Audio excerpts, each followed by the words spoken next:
Good morning. Namaste.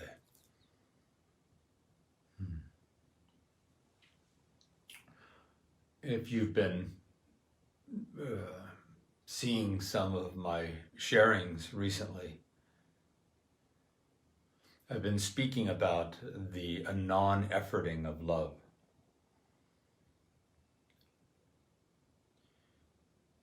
As awakening takes form, takes place, shows up,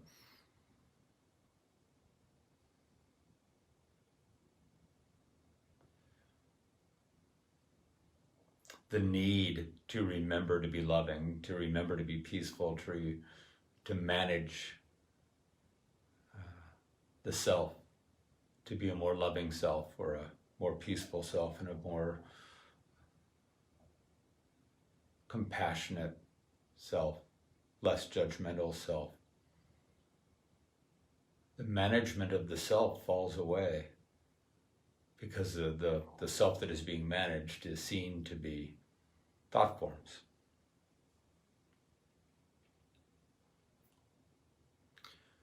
One way to describe, and all descriptions are inadequate, but one way to describe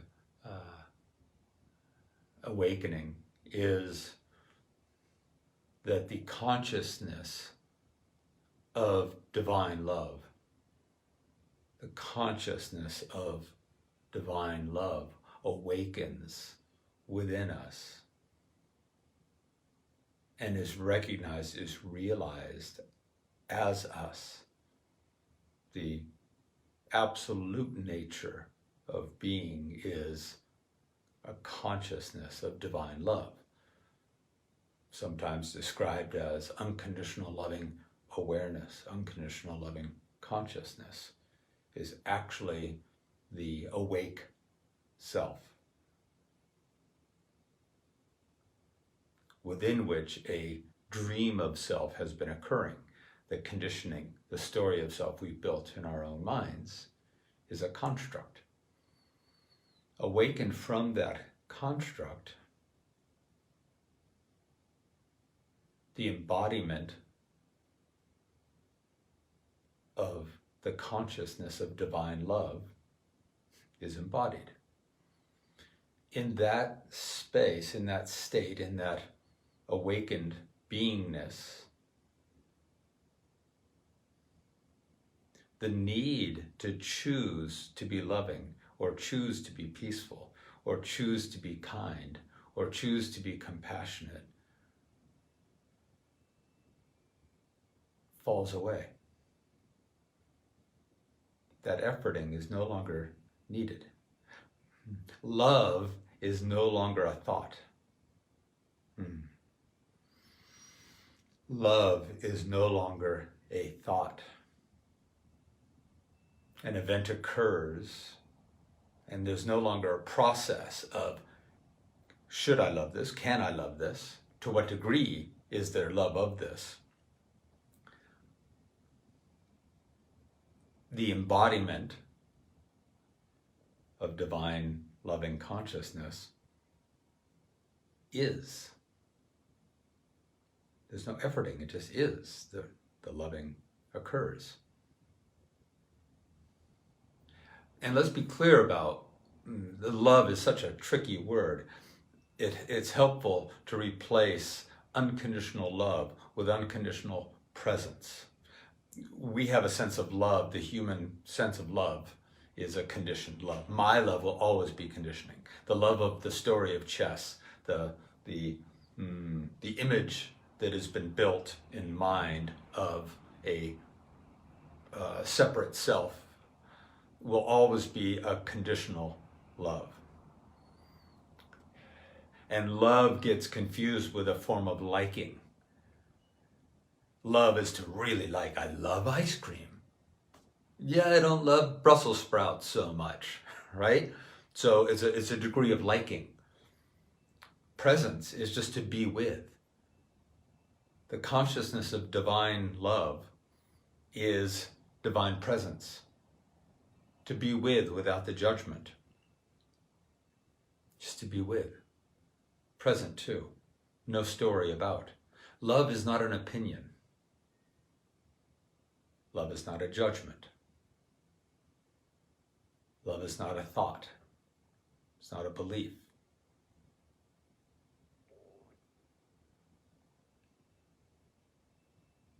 So the invitation, once again, is to awaken, to use our meditations of self-inquiry to inquire truly and deeply into this thing I call me, that I reference as me, this me that has a hard time loving at times, this me that moves in and out of love, this me that judges that to be acceptable, or I can be present with that in peace, but I cannot be present with that in peace.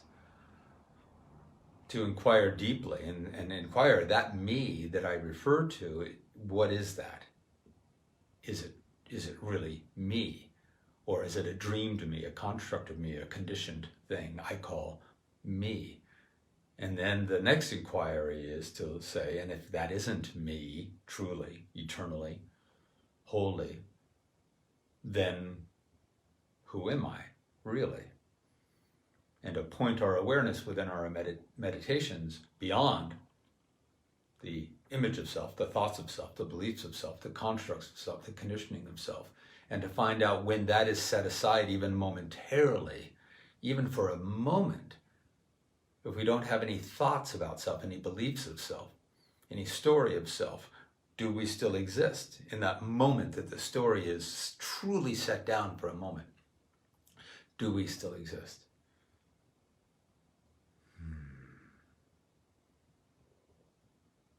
And in the awareness of that true nature of being is practiced again and again and again.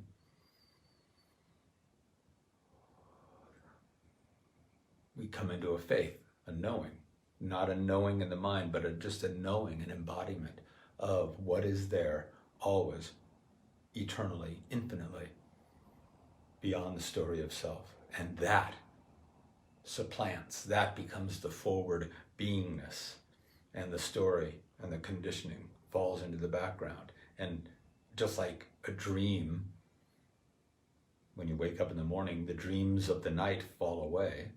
When we awaken into what we truly are, unconditional loving awareness, the consciousness of divine love, then the dreamed self lets go. It is really no longer needed.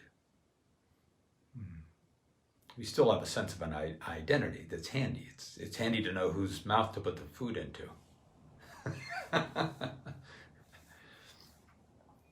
So as we end here, it's just recognizing that love and peace, those aren't thoughts. We can have loving thoughts, but they're slippery. They come and go. We can have peaceful thoughts, and trying to maintain the peaceful thoughts and maintain the loving thoughts and remember to have loving thoughts and peaceful thoughts is an efforting of the image of self, embodied as the consciousness of divine love. There's no longer any efforting. There's no longer any choosing that happens. This is the freedom. This is true freedom. Just to be love. Not as an effort, not as a thought, not as a remembering, but as a beingness that has been awakened through inquiry and discovering what is always present and always has been present underneath the story of a self that struggles with peace and love. Blessings. Namaste. Much love. Divine, whole, pure love. Namaste. If you like this video and you'd like to see similar content, please subscribe to my channel. You can also click that like button down below, and that's going to make this video more available to more people. Also, visit me at my website, chessedwards.com. There's a link to that down below. There you are going to find valuable resources for living a conscious, peaceful, and powerful life. Also, there's going to be information there about how to work with me one-on-one and how to build your own 3-day custom private immersion retreat with me right here in Sedona. As well as information about upcoming group retreats, virtual retreats, and so much more. And I got a few free gifts for you. Thanks for watching.